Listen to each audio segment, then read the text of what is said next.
Tysiące lat temu na ziemię starożytnego Egiptu przybył Tot, który przekazał Egipcjanom rewolucyjną wówczas wiedzę z zakresu arytmetyki, geometrii, muzyki, liczby i rysunków. Tot, a raczej Dżahuti, ten, który wygląda jak ibis, bo Tot było imieniem nadanym egipskiemu bóstwu przez Greków, był patronem mądrości i bogiem księżyca. Grecy czcili go również jako posłańca bogów pod imieniem Hermes.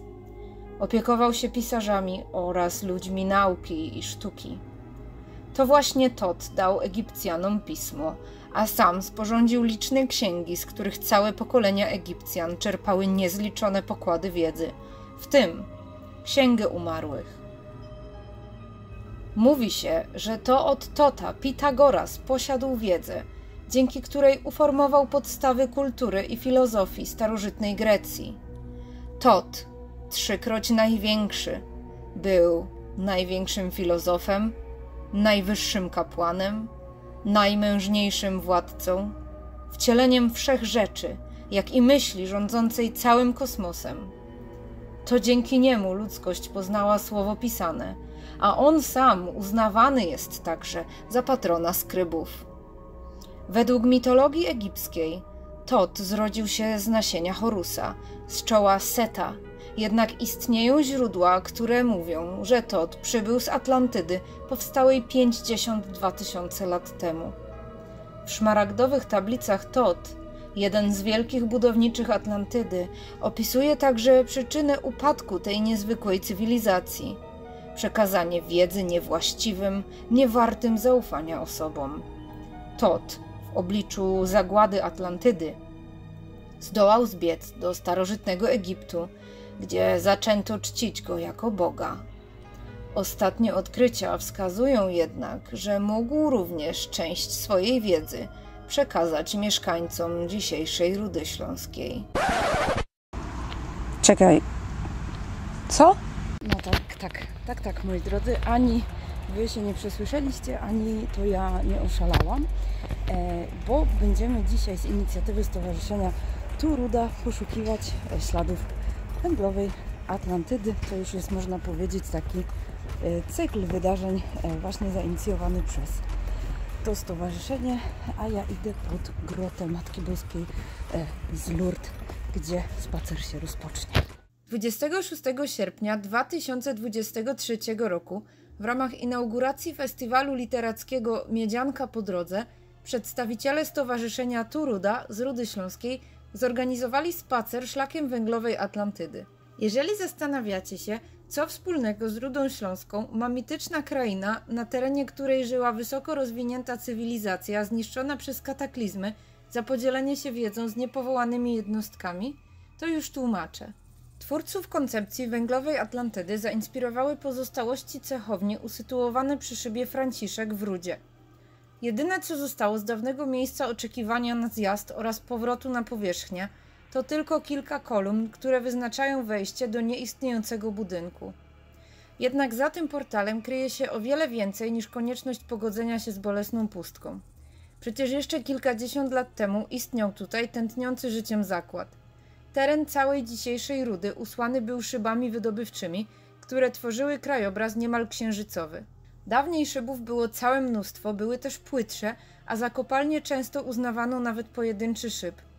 Nad dzisiejszym rudzkim lasem, niczym we śnie miłośnika steampunku, z terenu kopalni Brandenburg wyjeżdżały wagoniki kolei podwieszanej, która łączyła imperium Balesztremów w kształt trójkąta, zapewniając połączenie m.in.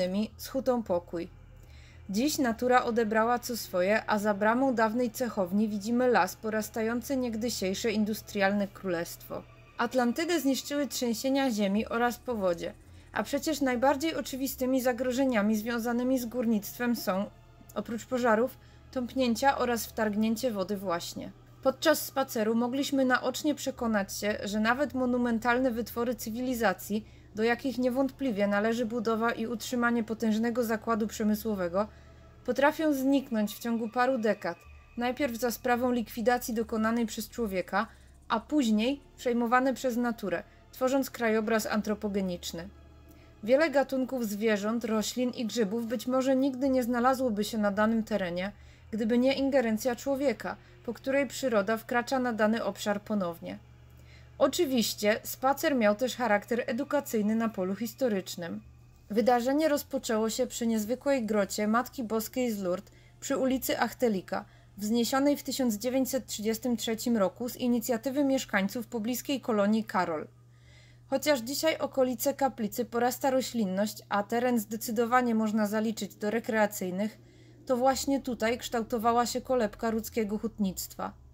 Grotę wzniesiono z niecodziennego budulca, jakim jest tak zwana szlaka, czyli odpady z procesów hutniczych zachodzących dawniej w hucie Berta, w formie niejednorodnych ród kamieni powstałych ze stopienia ze sobą ród metalu, topników, tlenków metali oraz szklistego spieczonego popiołu.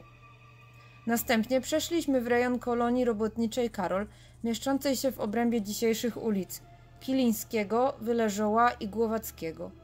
Warto było zwrócić uwagę na elementy familoków wykonane z piaskowca, gdyż naszym kolejnym celem był rudzki Steinbruch, czyli dawny kamieniołom, gdzie owy piaskowiec pozyskiwano. Od momentu opuszczenia kolonii robotniczej niemal cały czas szliśmy lasem, co nie powinno umknąć niczyjej uwadze, gdyż po raz kolejny widzimy, że Ruda Śląska to zielona wyspa, pozostałości Atlantydy na mapie konurbacji katowickiej. Nasza dalsza trasa prowadziła przez las śladami pozostałości po kopalni Brandenburg. Zobaczyliśmy m.in. prochownię oraz kuźnię, aż do zabudowań szybu Franciszek, laureata konkursu Nasz Zabytek organizowanego przez Fundację Most the Most. Kiedyś w cechowni kopalni Brandenburg odbywały się próby orkiestry dętej pod batutą Augustyna Kozioła. Piotr Latowska, rudzki rzeźbiarz, prowadził w tym miejscu zajęcia plastyczne. Podobnie jak budowniczowie Atlantydy, byli mistrzami w swoim fachu. I chociaż nadal mówimy o legendzie, to można powiedzieć, że jak w przypadku Atlantów, tworzony przez nich świat zniknął.